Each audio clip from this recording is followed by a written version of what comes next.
반갑습니다. 오늘 강의할 서울대 보건대학원의 김승섭이고요. 40분 정도 차분하게 이야기 나눠보려고 합니다. 강연 제목은 이번에 나온 책 제목인 타인의 고통에 응답하는 공부라는 제목입니다. 이야기를 어떻게 꾸려갈까 하다가 크게 3개의 토막으로 준비를 해봤거든요. 첫 번째는 차별과 몸, 두 번째는 장애와 몸, 세 번째는 천안함 생존장병에 대한 이야기로 준비를 해봤습니다.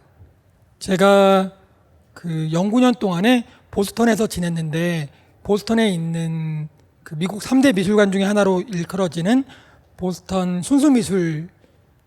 미술관이 있어요. 거기에서 제가 직접 찍은 사진인데, 옆에 있는 제목을 보시면은 이 청동상의 제목이 과학 앞에서 자신을 드러내는 자연이에요. 보시면은 자신이라고 하는 용어에 허셀프를 쓰고 있죠. 이것을 보게 되면은 여성의 몸을 하고 있는 존재가 어떤 자신의 몸을 서서히 드러내고 있는 장면을 보여주거든요. 과학 앞에서 자신을 드러내고 있는 자연이다 라는 제목 하에서요. 이것을 보여드리는 것은 어떤 과학자 앞에선 자연의 모습을 보여주려고 했던 것보다도 또 다른 의미가 있습니다. 이 자연을 대하고 있는 존재의 성별이 무엇인가를 보여주는 거예요. 만약에 과학자가 여성이었다고 하면은 여성의 몸이 드러나려고 하는 어떤 것을 두고서 이렇게 비밀스럽고 은밀하게 얘기하지 않았을 거 아니에요. 나라는 사람이 무언가를 본다고 하는 것들은 이 보는 대상에 대한 이야기이기도 하지만 내가 누구인가를 보여주는 경우이기도 하다는 이야기를 좀 드리고 싶었습니다. 이런 고민을 오랫동안 했던 사람 중에 한 명이 존 버거라고 하는 학자인데요. 이 다른 방식으로 보기라는 책에서 이런 말을 해요. 방금 보여드린 것과 같은 이미지는 한때 무엇인가를 누군가가 본 적이 있다는 사실을 드러내준다. 그리하여 한 이미지는 우리가 Y라고 하는 대상을 본다고 했을 때 Y라고 하는 대상 자체에 대한 것만이 아니라 X라고 하는 사람이 Y라고 하는 대상을 봤다고 하는 것에 대한 기록이라는 거예요. 사람을 보는 것도, 사회를 보는 것도, 세상을 바라보는 것도 실은 Y 자체에 대한 것만이 아니라 X라고 하는 사람이 Y라고 하는 대상을 봤다고 하는 기록이라는 거. 그 얘기를 조금 더 차별 이야기로 가지고 와보도록 할게요. 예일대 아동센터에서 실험을 했어요. 우리가 오늘날 어떤 사람을 두고서 인종차별주의자냐 아니냐라고 얘기했을 때 저는 인종을 차별해요. 흑인을 차별합니다. 아시아인을 차별합니다. 라고 공개적으로 말하는 백인은 매우 드물 거예요. 근데 실제 안에서도 그 말이 사실인가? 라는 질문들은 남을 수 있잖아요. 어떻게 했냐면은 그 유아원 선생님들이 모인 학회에서 사람들을 모아서 비디오를 짧게 보여주는 거예요. 이 비디오에는 4명의 아이가 등장해요. 흑인, 백인, 여아, 남아. 이렇게 하면 4명의 아이가 등장할 거 아니에요. 그리고 나서 이야기를 합니다. 연구 참여자들은 노트북 앞에 앉아요. 그리고 노트북 뒤에는 파란색 척으로 된 벽이 있고요. 외부 소음을 차단합니다. 그리고 이야기를 해요. 여러분, 지금부터 유치원 아이들이 모래놀이를 할 건데 여러분들이 이 영상을 보면서 아이들의 문제 행동, 어떤 사고 친다고 얘기하잖아요. 문제 행동을 어떻게 발견해내는지를 알고자 합니다. 이는 문제 행동이 드러나기 전 사전에 확인하는 작업을 포함합니다. 이 잠재적인 문제 행동을 발견하는 과정에서 보일 때마다 버튼을 눌러주세요라고 얘기를 한 거예요. 근데 이 10개가량의 영상 중에서는 어떤 아이도 어떤 문제 행동도 하지 않아요. 그럼 뭐지? 왜 이 연구를 했지? 싶을 수 있잖아요. 뭐였냐면은 어떠한 문제 행동도 하지 않는 아이들의 4명의 영상을 보여주고 4명이 등장하는 영상을 보여주고 문제 행동을 발견하려고 하는 사람이 이 4명 중에 누구를 보고 있는지를 눈동자를 추적하는 거예요. 그랬더니 여아보다는 남아를, 백인보다는 흑인을, 결과적으로는 흑인 남자아이를 계속 보고 있는 거예요. 문제 행동을 발견하기 위해서. 여러분, 회사에 막 입사를 하거나 군대에 막 들어갔을 때 제가 사고를 칠 거야, 제가 문제를 일으킬 거라고 바라보는 그 눈빛이라고 하는 것들이 사람을 얼마나 숨막히게 만드는지, 고통스럽게 하는지 알잖아요. 이 결과를 보여주면서 예일대 아동센터는 이야기합니다. 이 결과가 왜 유아원에서 흑인 남자아이들이 백인에 비해서 드롭아웃, 유아원을 그만두는 확률이 3배 이상 높았는지를 보여주는 결과다. 다시 한번 이야기하지만 Y라고 하는 대상을 단순히 보는 것이 아니라 X라고 하는 존재가 보고 있다는 것이지요. 저는 의과대학을 졸업하고 어떤 차별, 고용 불안, 여러 사회적인 문제들이 인간의 몸에 어떠한 영향을 미치는지를 연구하는 역학 보건학자인데요. 오래된 얘기인데 구석기 시대라고 생각을 해보고요. 늑대를 만났어요. 혹은 맹수떼를 만났어요. 그러면은 그들이 나를 덮치기 전에도 내 몸은 반응합니다. 무섭잖아요. 심장은 빨리 뛰어요. 그리고 근육으로 피가 몰립니다. 지금 이 순간에 어떤 가시에 찔린다 이런 건 중요치 않아요. 거기에 집중하다가 내가 죽을 수 있거든요. 성욕, 식욕 지금은 중요치 않아요. 그래서 도망가거나 싸운 다음에 그 사건이 지나간 다음에 우리의 몸은 다시 성욕과 식욕이 중요해질 수 있고 어디에 부딪히면 아플 수 있는 몸으로 돌아옵니다. 이러한 신체적 변화는 인간의 생존을 위해서 되게 좋은 일이에요. 그랬을 때 생존할 가능성이 높아지니까요. 도망치거나 싸우기 좋은 몸이 되니까. 그런 걸 이렇게 올라간다고 표현을 하는데요. 회복기가 있으면 내려옵니다. 문제는 왼쪽 위의 그림처럼 겨우겨우 맹수로부터 도망쳐 왔는데 도망친 장소에 또 맹수가 기다리고 있는 거예요. 겨우겨우 도망갔거든요. 또 있는 거예요. 그러면은 한 번 올라갔다 내려가고 올라갔다 내려가야 되는 이 변화가 계속 올라가기 시작합니다. 그러다가 어느 순간부터 언제 어디서 그 맹수가 등장할지 몰라서 올라간 상태가 안 내려오게 돼요. 그러면은 식욕과 성욕이 줄어들고 통증을 못 느끼고 심장이 빨리 뛰고 이런 것들이 일시적일 때는 나의 생존을 위해 최적이었던 것들이 상시적인 상태가 되면서 인간의 몸이 병이 들게 됩니다. 그런 거예요. 만원버스에서 성희롱을 경험했던 여성은 다음날 아침에 만원버스를 타려고만 해도 두렵습니다. 설사 그 만원버스에서 똑같은 사건이 발생하지 않더라도요.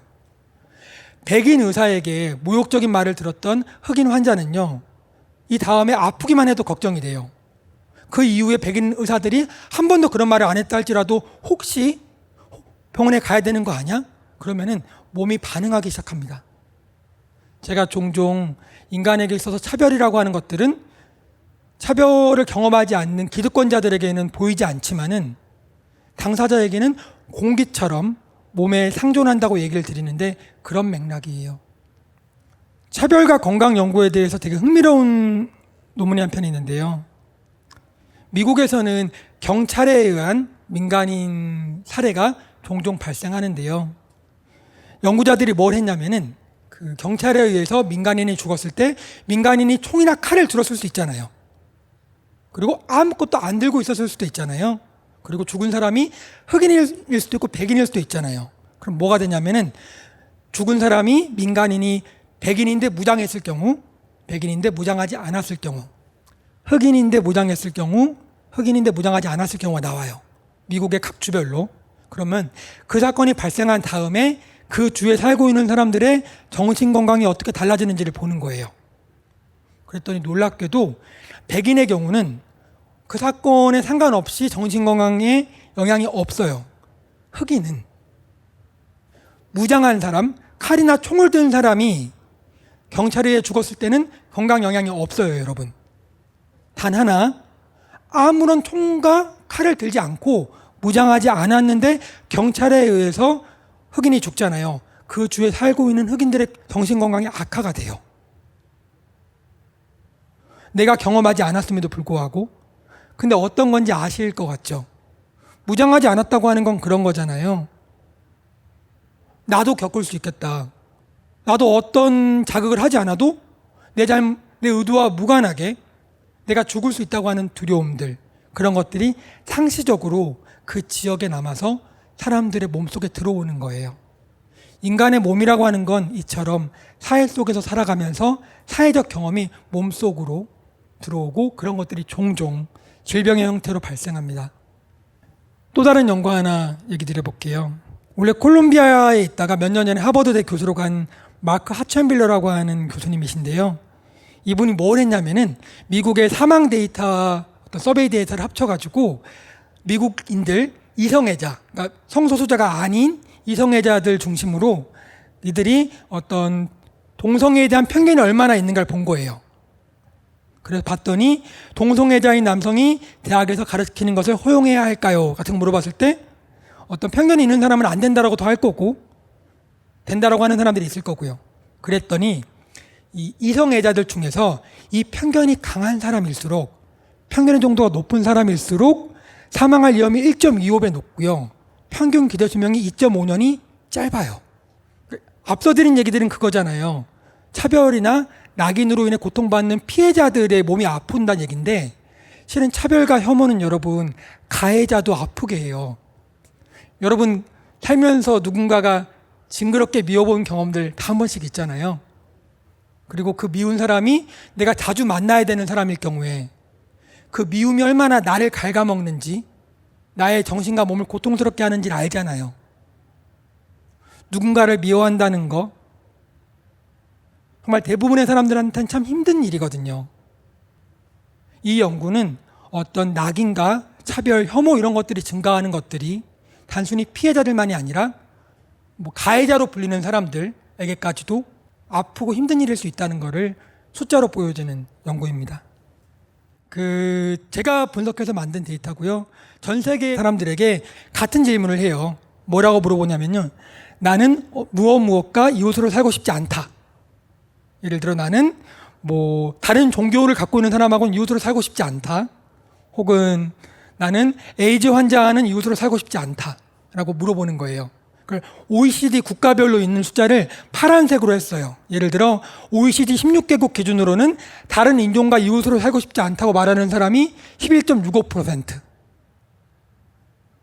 그리고 밑에 보시면은 터키 사람들은 10명 중 4명 정도가 다른 이웃과 살고 싶지 않다라고 답을 한 거예요. 그리고 한국 데이터를 제가 가려놨잖아요, 여러분. 자, 마음속으로 짐작을 해보시고요. 그러니까 왜 그러냐면 여러분, 우리는 저들 포함해서 우리는 여기서 태어나고 자랐잖아요. 그래서 우리가 살고 있는 곳은 우리 입장에서 너무 당연해요.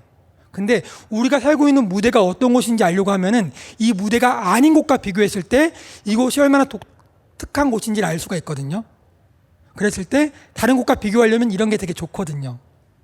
한국이 되게 관대한 영역도 있고요. 좀 놀라울 만큼 차별적인 영역이 있어요.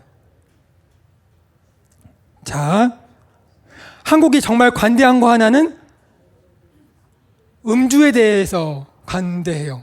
그러니까 OECD보다 우리는 어떤 헤비 드링커, 이걸 번역을 어떻게 할지 몰라서 술고래로 했는데 술을 많이 먹는 사람에 대해서는 되게 관대한 나라예요. 이유는 다 아시죠? 그리고 최근에 비결혼 동거 커플들이 젊은 층에서 되게 많거든요. 여기에 대해서도 되게 관대한 나라가, 관대한 편 상대적으로 되고 있어요. 그리고 놀라울 만큼 다른 나라에 비해서 그 대상을 차별하고 낙인을 찍는 분야가 두 가지인데, 하나가 에이즈 환자고요. 하나가 동성애자예요. 저는 성소수자 건강 연구를 오랫동안 했었는데 미국을 가는 순간 혹은 유럽 국가를 가는 순간 동성애자 주지사가 있고 동성애자 국무총리가 있고 이런 나라가 이미 되었기 때문에 한국에서의 갖고 있는 이 혐오의 레벨이라고 하는 것들이 되게 당황스러울 만큼 상식으로 바뀌어 있거든요. 그러니까 그 혐오는 잘못된 것이라고 하는 것들이. 우리는 79.6% 압도적이에요. 터키한테 질 뻔했어요. 78.8%. 그리고 에이즈는 정말 압도적이에요, 여러분. 이게 1980년대 초반에 에이즈 환자가 처음 발생했을 때는 이런 무서움이라고 하는 게 이해가 가요. 약도 없고 정체도 모르겠고 걸리면 절반 정도가 몇 년 내로 죽고. 근데 이런 질병들이 유럽이나 미국과 같은 특히 선진국에서 발병을 할 경우에는 그것 때문만은 아니지만 약 개발이 되게 빨라요. 왜냐하면 환자분들이 상대적으로 소비할 수 있는 경제력이 있기 때문에 제약회사가 돈을 투여하거든요. 말라리아나 결핵약이 그렇게 안 좋아지는 속도가 느린 것에 비해서 HIV 감염, 에이즈 약은 되게 급격히 좋아진. 그래서 오늘날 HIV 감염은 미국 사회 기준으로는 만성질환처럼 여겨지거든요. 20살의 남성이 HIV에 감염이 됐을 때 감염되지 않은 사람만큼 평균 기대 수명을 살아요. 이게 의학이 바꾸어 놓은 현실인데 우리가 그런 걸 모르는 거죠. 이 파트 시작할 때 본다는 것의 의미에 대해 얘기를 드렸잖아요. 그런 얘기를 드리고 싶어요, 여러분. 우리가 종종 놓치는 건데 우리 역시 특정한 가치관과 역사를 지닌 사회에서 태어났고 자랐고 사랑하고 일하고 있어요. 그렇기 때문에 우리는 그 시스템으로부터 자유로울 리가 당연히 없어요. 근데 그거는 우리만이 아니라 그 누구도 그래요. E.H. 카가 썼던 역사란 무엇인가에 이런 구절이 있거든요. 나는 역사가가 역사를 기술함에 있어서 한 사람의 개인이지 사회적 현상은 아니다라고 말하는 거. 무슨 말이냐면 나 역시 사회적으로 영향을 받은 현상이다라고 인정하는 것을 얘기하는 거예요. 그걸 큰 소리로 항의하는 역사가보다는 자기 자신이 처한 시스템, 자기가 태어나고 자란 환경 이런 걸 최대한 의식하고 있는 역사가가 그 상황을 더 잘 극복할 수 있고, 그리고 자신의 사회와 자신의 사고방식이 다른 시대, 다른 나라에 속한 사회와 사고방식과 본질적으로 어떻게 다른지를 더 잘 볼 수 있다는 것. 아, 나는 편견이 없어. 그럴 리가요. 저를 포함해서. 아, 나는 누구도 차별하지 않아. 그럴 리가요. 여러분, 그 노예제 하에 있었던 백인들이 그로부터 200년이 지난 다음에 흑인이 대통령이 되는 나라를 상상 못했을 것인 것처럼 100년 뒤에 세상이 어떻게 변할지 모르지만 동물권 운동이 계속 지속되다 보면은 육식이라고 하는 게 어떻게 취급받을지 모르는 거잖아요. 우리는 우리 시대의 상식 안에서, 우리 시대의 역사 안에서 실은 갇혀 살아가고 있고, 그 갇혀 있다는 사실 자체를 인지하고 긴장을 하는 사람이야말로 실은 정말로 더 나은 개인이 될 수 있는 가능성이 있지 않을까라는 고민 같은 걸 해봅니다. 두 번째 이야기. 두 번째 얘기는 장애고요. 제가 장애 역사라고 하는 책을 번역을 했었어요. 실은 의대를 졸업한 보건학자가 정말 용감하게도 역사책을, 그것도 장애의 역사를, 그것도 미국 장애의 역사책을 번역을 했는데요. 번역하다 보면 나왔던 단어 중에 하나가 ableism이거든요. 이게 우리가 be able to 뭐뭐 할 수 있다라는 단어에서 보는 것처럼 ableism 하면 저는 능력주의일 줄 알았어요. 할 수 있는. 근데 이게 모든 사전들이 한결같이 장애인 차별주의, 비장애 중심주의라는 단어로 번역을 하고 있더라고요. 근데 왜 나는 미국의 역사를 번역하려고 했을까? 미국 장애의 역사를 번역하려고 했을까에 대해 좀 얘기를 하고 싶은데요. 그 미국 사회를 지배하고 있는 유명한 이야기들 있죠. 아메리칸 드림. 특정 개인이 아무것도 없이 가가지고 정말 성실근면하게 노력을 해서 자신의 두 다리로 일어서서 자신의 두 팔로 일하면서 꺾이지 않는 의지로 계급 상승을 이뤄내는 것. 이게 아메리칸 드림의 기본적인 모형이잖아요. 근데 이 아메리칸 드림이라고 하는 것들이 미국 사회 전체를 지배하고 있는데 그 속에서 미국 사회가 그렇고 한국도 그런 것처럼 장애라는 단어가 결핍이나 의존이라는 단어랑 같은 의미로 사용될 때 이들은 아메리칸 드림과 가장 멀리 있는 사람들이 되는 거예요. 혼자 견뎌낼 수 없고 혼자 이겨낼 수 없는 사람들이다. 장애를 의존과 동일시할 때 장애가 낙인이 되는 나라인 거죠. 그렇다면은 그런 나라에서 장애라고 하는 개념이 어떻게 변화했고 어떻게 장애인들은 시민으로서 자신의 권리를 찾았는가를 보는 것들은 함의가 크겠다 라는 생각을 했어요. 번역을 했고요. 번역했던 얘기 몇 개 좀 드려보도록 할게요. 우리가 오늘날 특정 개인이 장애가 있다 없다를 얘기할 때는 그 사람의 신체적 역량, 정신적 역량을 두고서 장애가 있다 없다라고 판단을 하잖아요. 그 개인을 두고서. 근데 콜럼버스를 비롯한 유럽인들이 아메리카 대륙에 오기 전에는 사람의 역량을 평가하는 기준이 그 개인만 놓고 평가하는 일이 없었대요. 이 사람이 한쪽 팔이 없어요. 혹은 인지장애가 있어. 근데 이 사람이 공동체에서 필요로 하는 물 떠오는 작업을 계속 해와요. 그럼 오케이인 거예요.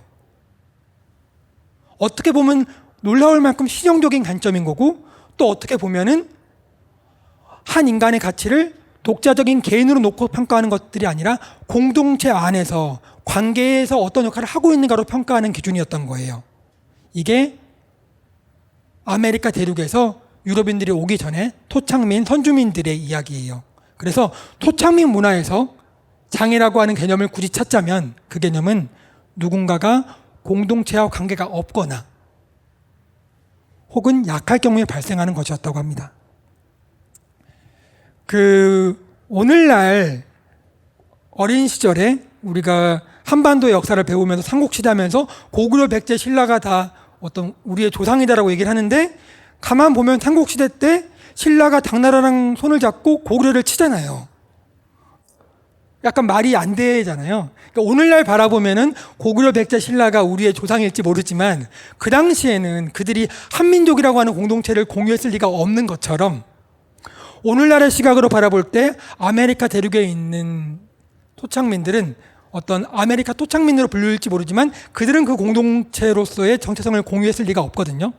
그 지역에 지역 언어가 2,000개가 넘었대요. 땅이 워낙 크니까.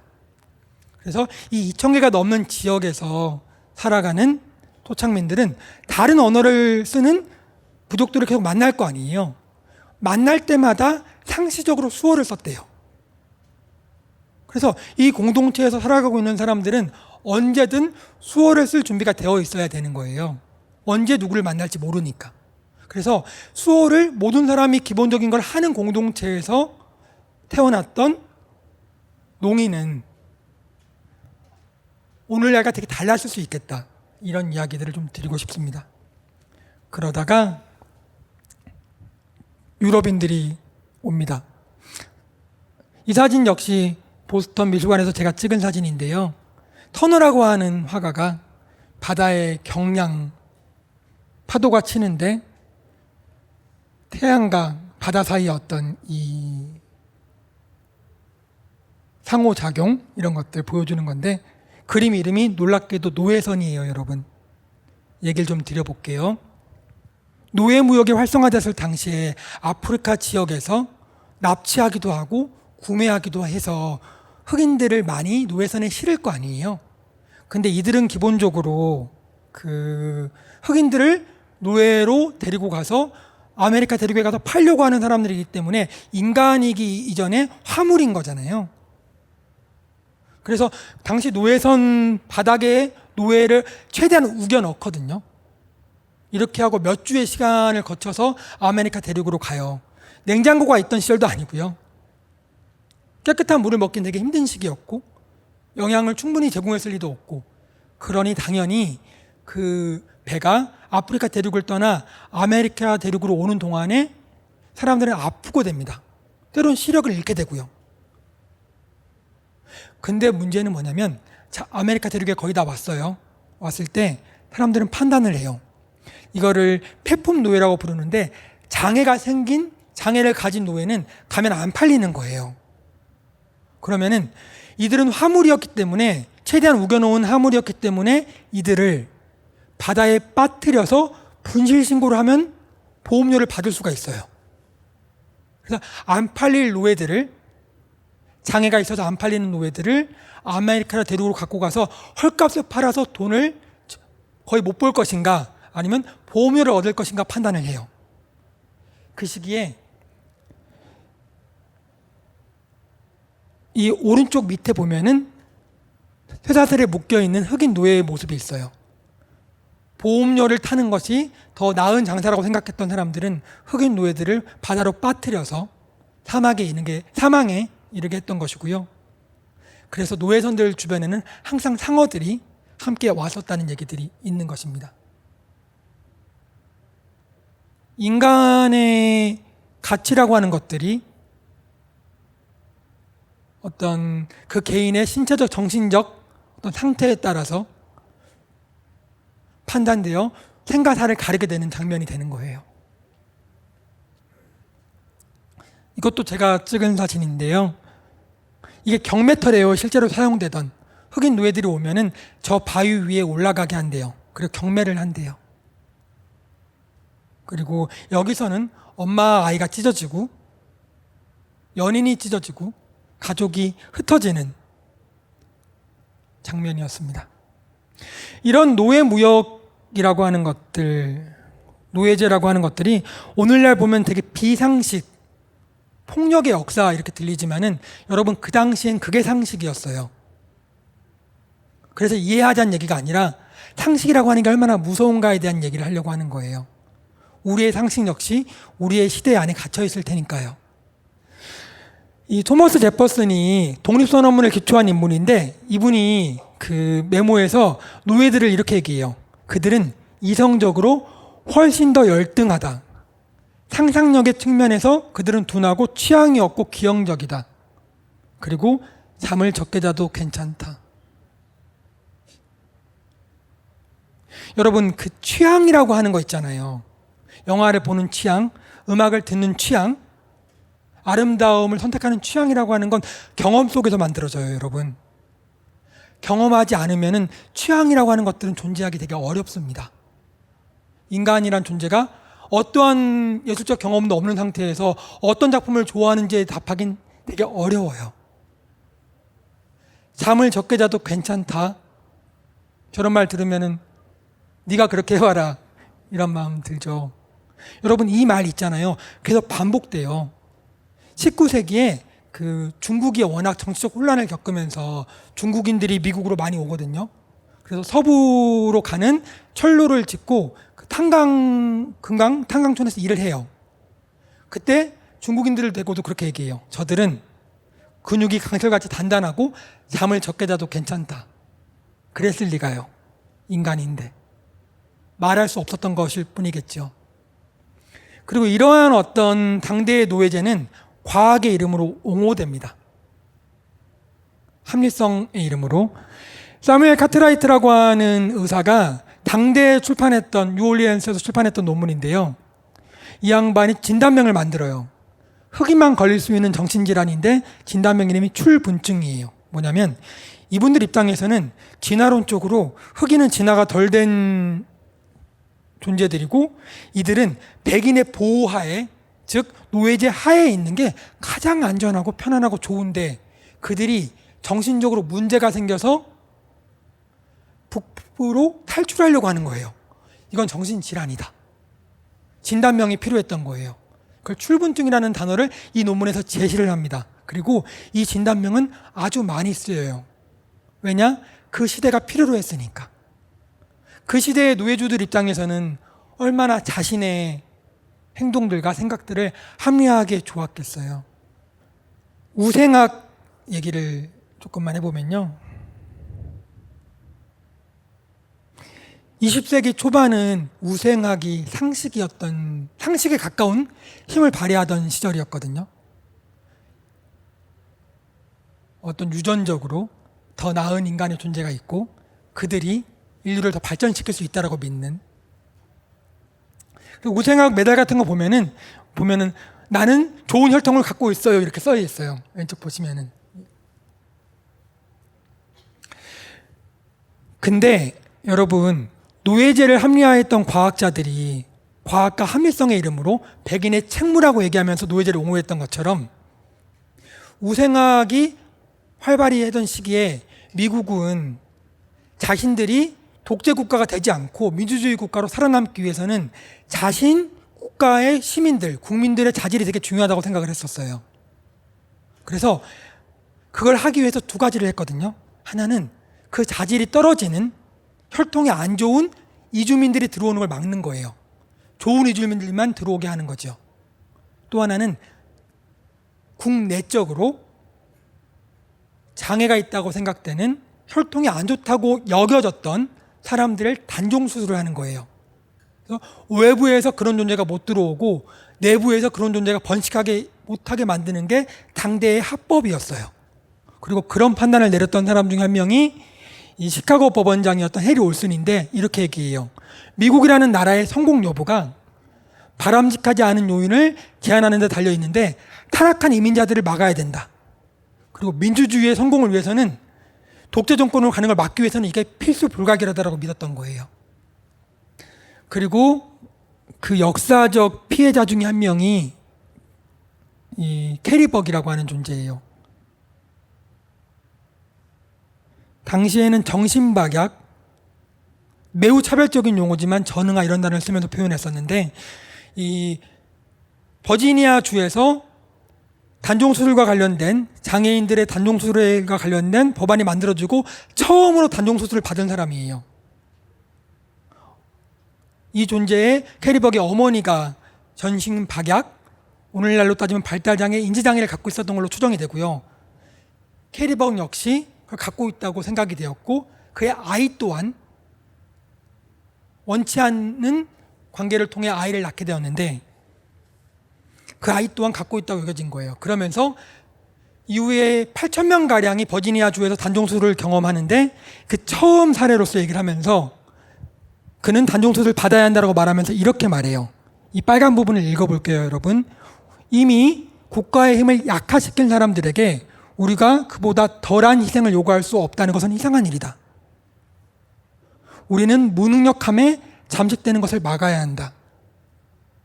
이것은 모든 세계를 위해서 더 나은 일이다 라고 얘기를 해요. 너무 아름다운 언어로 단종수술을 설명하고 있죠. 더 놀라운 건 그로부터 100여 년 가까이 지나서 21세기가 돼요. 버지니아 주의 이 단종수술 역사를 연구하는 학자가 캐리벅과 그의 아이가 수용시설에 있었을 때의 기록을 찾아봤더니 캐리벅이 인지장애, 발달장애가 없었던 거예요.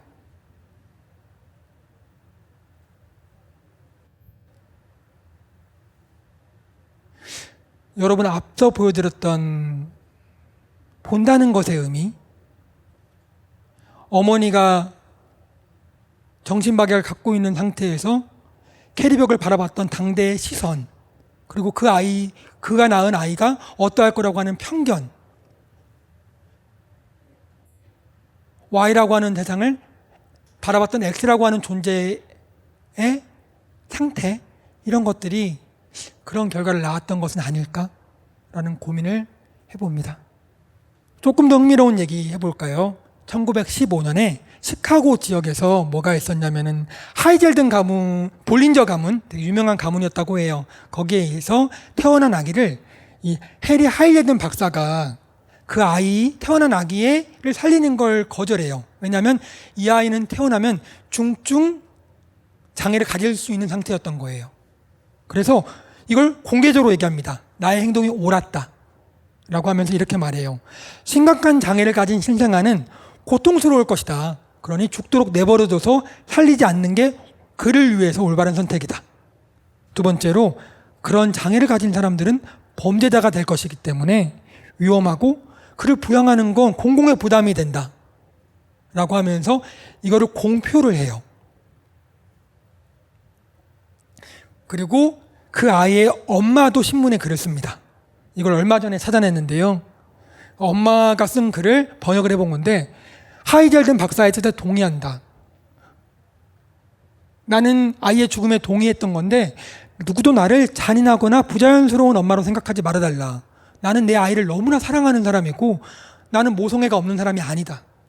다만 그 삶은 어둡고 황량하고 쓸모없을 것이기 때문에, 그리고 그것은 자연의 실수이기 때문에 그 실수를 바로잡는 것은 나쁜 일이 아니다 라고 주장합니다.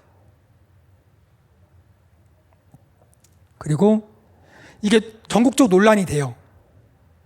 이때 미국 여성 중에 최초로 노벨 평화상을 받았고 시카고의 헐하우스라고 하는 사회복지시설을 운영했던 제인 아담스가 글을 씁니다. 이 판단은 옳지 않다. 장애인들 중에서도 위대한 사람들이 있어. 예를 들어 헬렌 켈러 하면서 글을 씁니다. 그리고 이쯤 되자 다들 헬렌 켈러의 칼럼을 기다리고 있었죠. 우리가 알고 있는 어떤 성공한 장애인의 대표격이었던 헬렌 켈러는 뭐라고 말을 할까? 헬렌 켈러가 글을 씁니다. 우리는 하이젤든 박사가 보여준 뛰어난 인간애와 그를 살리겠다고 하는 비겁한 감상주의 사이에서 선택해야 한다. 물론 하이젤든 박사를 비난하는 사람들도, 그 결정에 반대하는 이들도 그런 아이의 삶이 가치가 없다는 점을 인정할 것이다. 삶을 의미 있고 가치 있게 만드는 것은 행복, 지성, 능력의 존재 가능성인데 그런 생명체는 그런 게 없으니까. 그리고 정신적 결함이 있고 뇌에 문제가 있게 되면은 범죄자가 되는 거 아니야 라고 얘기를 했던 거죠. 저는 헬렌 켈러가 그랬다고 하면서 배신감을 느끼기 이전에 헬렌 켈러조차도 이런 논리를 내면화했을 만큼 그 시대의 우생학이라고 하는 상식이 얼마나 강력했는가에 대한 이야기를 꼭 드리고 싶었어요. 그리고 더 얘기하고 싶은 건 실은 저는 헬렌 켈러보다 공부하면서 더 놀라운 건 헬렌 켈러보다도 이 제인 아담스예요. 장애인이 살만한 가치가 있다고 주장을 할 때 인간은 존엄하다.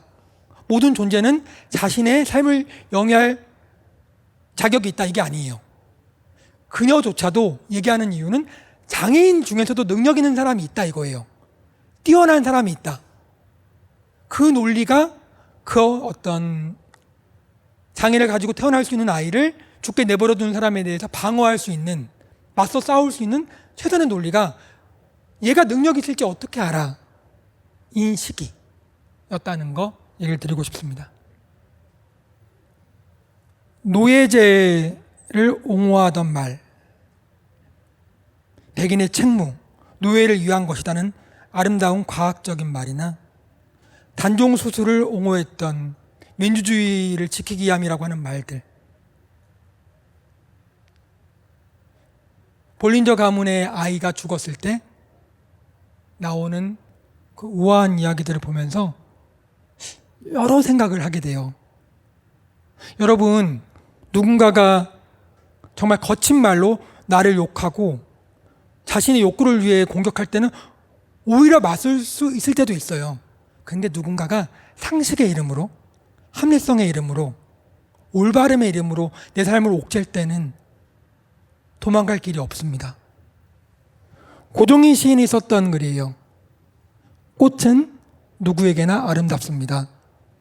호박꽃보다야 장미가 아름답고요. 감꽃보다야 백목련이 훨씬 더 아름답습니다. 그러니 우아하게 어우러진 꽃밭 앞에서 누군들 사리를 떠올리겠습니까? 그러므로 우리들의 적이 숨어 있다면 그곳은 아름다운 꽃밭 속일 것입니다. 세 번째 이야기 해보도록 할게요. 천안함 생존장병 이야기 드려보려고 해요. 저는 세월호 생존학생 연구 책임자였는데요. 어렵사리 연구를 하고 나니까 여러분 그런 거 있죠. 연구를 하고 나니 이제 뭐가 필요한지가 보이는 거예요. 연구 시작할 때는 하려고 들어가서 경험하는 거고 끝나고 나니까 이런 게 필요하는구나가 보이는 거예요. 그래서 당시 한 언론사랑 함께 필요한 것들을 기록을 남기려고 누군가를 인터뷰하고 있었거든요. 생존학생이나 유가족을 옆에서 지원해줬던 사회복지사 혹은 그들을 부검했던 법의학자. 근데 그때 연락을 받아서 천안함 생존장병 연구를 하면 좋겠다는 거예요. 연구비는 없고.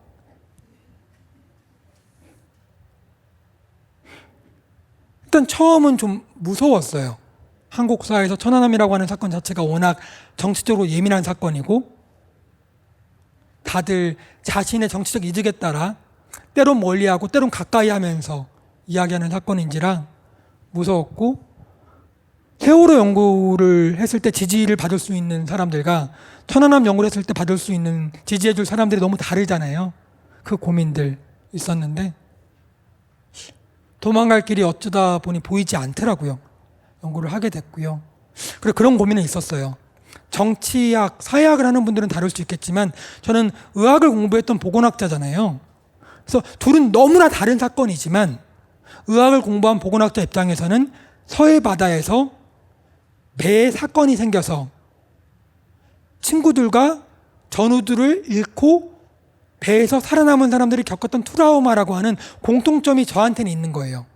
저는 인간의 몸과 질병과 상처에 대해 연구하는 사람이니까 그럼 내가 연구를 해볼 수 있지 않을까? 이런 고민했던 것 같아요. 그래서 실태조사를 2018년에 했었고요. 연구하면서 깜짝 놀랐는데 너무나 천안함 생존 장병분들이 고통스러운 시간을 감내하고 있었더라고요. 지난 1년 동안 자살 생각을 해본 적 있냐고 물었을 때 그렇다고 답한 사람이 12명, 50% 가까웠고요. 자살 시도도 25% 가까이 나왔었습니다. 미국과 비교를 하려고 보니까 아프가니스탄, 이라크전에 참전했던 사람들의 경우는 지난 1년간 자살 생각이 5.2%래요. 그것보다 10배 가까이 높은 거죠. 여러분, 실은 놀랍진 않아요. 아프가니스탄과 이라크에 참전했다고 해서 자신이 타고 있던 배가 폭침하고 전우들이 죽는 사건을 경험하는 사람들이 얼마나 있겠어요. 그리고 또 하나 지금부터 보여드릴 얘기인데, 저 전장은 끝나고 미국으로 돌아오면 전쟁이 끝났잖아요. 천안함은 그러지 않았어요. 생존 장병분들이 밖에서는 영웅 얘기하고 이러면서 얘기했을지 모르겠지만은 군대로 돌아가서는 너무나 고통스러운 시간을 들었습니다. 폐잔병이라고 불렸고요. 그 배에 앞에 타고 있었나 뒤에 타고 있었느냐에 따라서 생가사가 갈렸었거든요. 근데 돌아가신 분들에게는 영웅이라고 부르면서, 그렇게 부당했다는 얘기가 아니고요, 부르면서 살아남은 사람들은 폐잔병이라고 불렀어요. 이상한 얘기죠. 그리고 배를 타는 거잖아요, 여러분. 배를 타는 사람들은 운이라고 하는 걸 되게 중요하게 여겨요. 근데 생존 장병 둘이 모여 있으니까 그런 말을 했대요. 너희들 모여 있지 마라. 배가 닿는다. 농담이라고 했을 수 있는데, 여러분, 생존 장병들의 70%가 일반 병이 아니라 직업인으로서 군인으로 살려고 했던 사람들이었거든요. 남아서 정규직이 돼야 될 거 아니에요. 근데 그런 존재가 됐을 때 겪는 좌절감이라고 하는 거. 뭐 조금만 못하면 천안함 얘기 나오고. 그리고 밑에 보면은 천안함 폭침으로 인한 시신을 감별하라는 명령을 받은 적이 있다가 있어요. 여러분, 거의 대다수가 25 미만의 20대 초반 젊은이들이었어요. 고통스러운 얘기지만 좀 해보면은, 세월호 연구를 하면서 알게 됐던 건데, 시신이 바닷속으로 들어가면은 이렇게 시신을 찾았을 때 그것들을 육안으로 얘가 누구다라고 판단하는 건 전혀 인정받지 못해요. 시신의 상태가 양호하다 할지라도 10건 중에 한 건은 틀린대요. 세월호 초창기에 그게 틀린 사건이 발생했었어요. 왜냐하면 그 당시에는 사망한 학생들의 부모님들이 정부를 전혀 믿을 수 없었기 때문에 내 아이다라고 데리고 가고 그랬었거든요. 그래서 육안으로 하는 걸 믿을 수 없기 때문에 유전자 검사나 치아 상태를 확인해서 확인돼야 이 사람이 이 사람이다라고 얘기를 해요. 그래서 전쟁 중이었고 그런 게 불가능한 상태였다면 모르겠지만, 그렇지 않은 상황에서는 육안으로 누가 누구다 확인하는 게 실은 의미가 있기 어려워요. 그리고 더군다나 육안으로 확인하는 게 위태로운 이유는 초창기에 올라오는 시신일수록 상태가 양호하기 때문에 이 시신에 대한 신원 확인을 정확하게 해야 나중에 올라오는 훼손이 많이 된 시신들을 적은 정보로도 누가 누구다를 확인할 수가 있는 거예요. 10명 중에 5명은 빠지게 되고 이런 것들이 있으니까요. 근데 생존 장병들한테는 이거를 명령이 갔던 거예요. 그리고 정신과 치료를 실은 못 받았어요. 그러니까 관심병사라고 하는 단어가 있죠. 문제병사랑 거의 유사하게 여겨지는 단어인데, 정신과를 갔다가 나 군에서 계속 일하려고 하는데 그럼 나 여기 못 남는 거 아니야? 게다가 군대 안에서는 계속 폐잔병이라고 부르고 있지. 치료받으려고 하면 꾀부린다고 하고. 그래서 정신과에 가면 관심병사로 분류될 것 같아서 못 받은 사람이 68%에 해당했습니다. 이들이 나중에 남아서 정규직 군인이 되려고 할 때 나중에 보니까 배에서 트라우마를 겪었기 때문에 한동안은 배를 타기 되게 어려워요, 여러분. 근데 배를 타지 않았다는 이유로 승함 점수가 부족해서 진급이 안 되는 거예요. 군에서 나가야 되는 상황이 오는 거예요. 그럴 때 한 장병이 그런 얘기를 하더라고요. 개인적인 이기적인 생각인데 자기가 원할 때까지는 배를 태우면 안 된다. 이기적인 생각이고 상황이 절대 안 되기는 하지만 내 이기적인 바람은 내가 배를 탈 수 있을 때까지는 기다려줬어야 한다고 생각한다. 저는 이 메시지가 인상적인 게 아니라 저 짧은 말을 하는데 이기적이라는 단어를 3번씩 써야 하는 저 군인의 경험은 무엇이었을까? 가라앉는 배로 인해 겪었던 트라우마가 있으니 내가 탈 수 있을 때까지 기다려주세요라고 하는 말을 하는 것 자체가 저 짧은 문장 안에 이기적인을 말해야 했던 구조.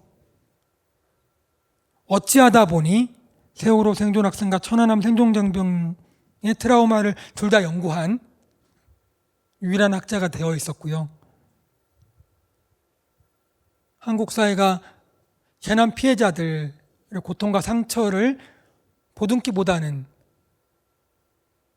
서로 나뉘어 헐뜯고 싸우게 만드는 게 많지만은 할 수 있는 얘기가 있을 거라고 생각을 해서 책을 썼었고, 이 책은 얼마 전에 한 2달 전에 대만에서 중국어로 번역이 됐었어요. 한국 책 제목은 미래의 피해자들은 이겼다였는데 중국어 제목은 살아남은 건 내 잘못이 아니야 라고 하더라고요. 천안함 연구를 한창 하던 때였는데요.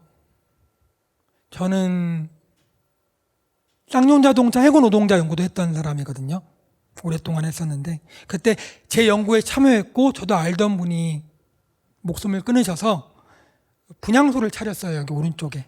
저도 아는 분이었거든요. 장례식장도 가고 그랬는데 분향소를 차리자 태극기 부대 분들이 옆에 갑자기 또 이렇게 연평해전 천안함 용사 분향소를 차리셨더라고요.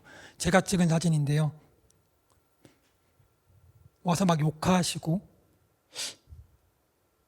우리가 한국 사회에서 보기 어려운 광경은 아니지만 제 입장에서는 저는 천안함 생존장병에 대한 연구와 쌍용자동 해군 노동자 연구를 다 하고 있고, 이 둘은 너무 순진한 말처럼 들릴지 모르지만 다 애도하는 게 마땅하잖아요, 여러분.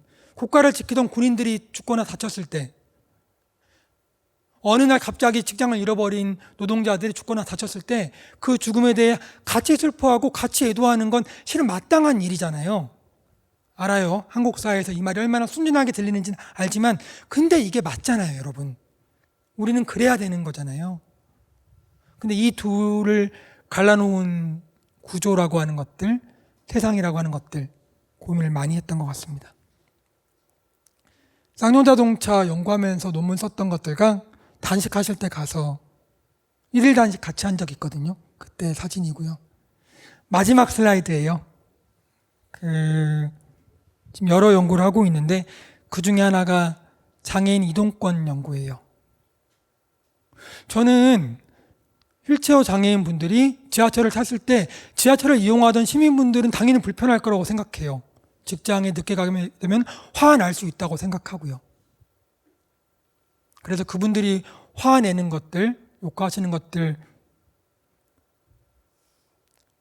들으면서 힘들지만 거기에 대해 욕을 하고 싶진 않습니다. 근데 또 한편으로 휠체어 장애인분들 만나보면은 이렇게 하지 않고는 누구도 자기 얘기를 듣지도 않고 자기 목소리에 귀 기울이지도 않고 몇십 년을 해도 아무 반응도 없다는 거예요. 그래서 저한테 묻기도 하더라고요. 교수님, 이거 말고 다른 길이 있을까요?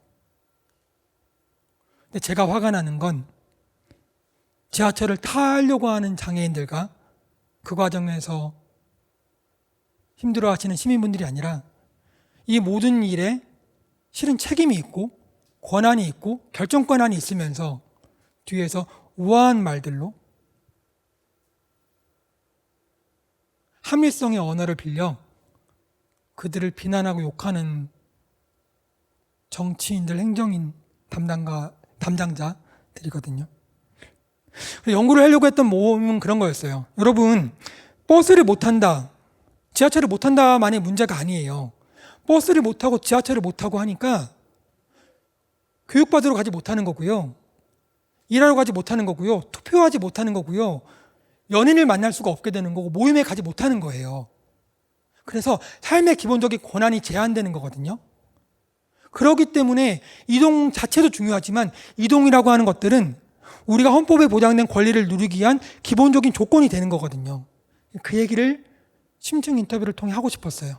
10분이 넘는 휠체어 장애인분들과 인터뷰를 했는데 연구를 하다 보니 이들이 이동하지 못해 박탈된 삶의 가능성과 기회에 대해 얘기를 하고 싶었는데 그 얘기가 안 나와요.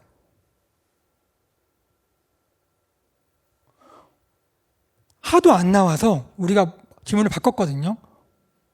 어릴 때 꿈은 뭐였어요? 라고 물어보니까 어디 가서 뭘 혼자 할 수 있다는 생각을 아예 못하고 안 했던 것 같다고. 그럼 이동이라고 하는 건 가고 싶은 곳이 있어야 가잖아요. 그래서 어릴 때 어디 가고 싶다던가 이런 거 말씀해 줄 수 있나요? 했더니 가고 싶은 곳은 있는데 뭐 여건이 안 되니까. 시설에서는 다른 생각을 할 겨를이 없었어요. 박탈이라고 하는 거, 차별이라고 하는 거, 고통이라고 하는 것들은 그걸 처음부터 자신의 것으로, 세상은 원래 이런 것으로, 내게는 가능성이 없는 것으로 받아들이게 만드는 세상에서 살았던 사람들은 내가 무엇을 잃어버렸는지, 어떤 가능성을 박탈당했는지, 어떤 차별을 경험했는지에 대해서 말하는 게 이렇게 어렵구나. 어떤 고통이라고 하는 것들은, 상처라고 하는 것들은 이래서 이야기가 되지 못하겠구나. 종종 법정에서 사회적 약자 계층의 편에서 전문가 자문서를 쓰거든요. 그럼 정말 비싼 대형 로펌에 있는 변호사들을 고용한 상대편에서는 너무나 아름답고 우아한 말들로 얘기를 해요. 그러다 보면 가끔 울컥할 때가 있어요. 합리성이다, 더 합리적이다라고 말할 때는 많은 경우에 내 입장을 지지하는 근거가 이렇게 많다는 거거든요. 봐, A를 생각해도 내가 맞고 B를 생각해도 맞고 C를 생각해도 내가 맞잖아. 근데 이 지식이라고 하는 것들은 생산하는데 돈과 시간이 들어가요. 그래서 돈과 시간을 투여할 수 있는 사람들은 자신의 말을, 근거를 만들어서 우아하고 세련된 말들로 할 수 있거든요. 근데 어떤 사람들은 가장 기본적인 얘기를 하는데도 할 수 있는 게 비명소리 지르는 것밖에 없는 경우들이 있어요. 그런 것들을 또 한 번 이 장애인 이동권에 대해 연구하면서 느꼈던 지점인 것 같아요. 오늘 강연 여기서 마치겠습니다. 감사합니다.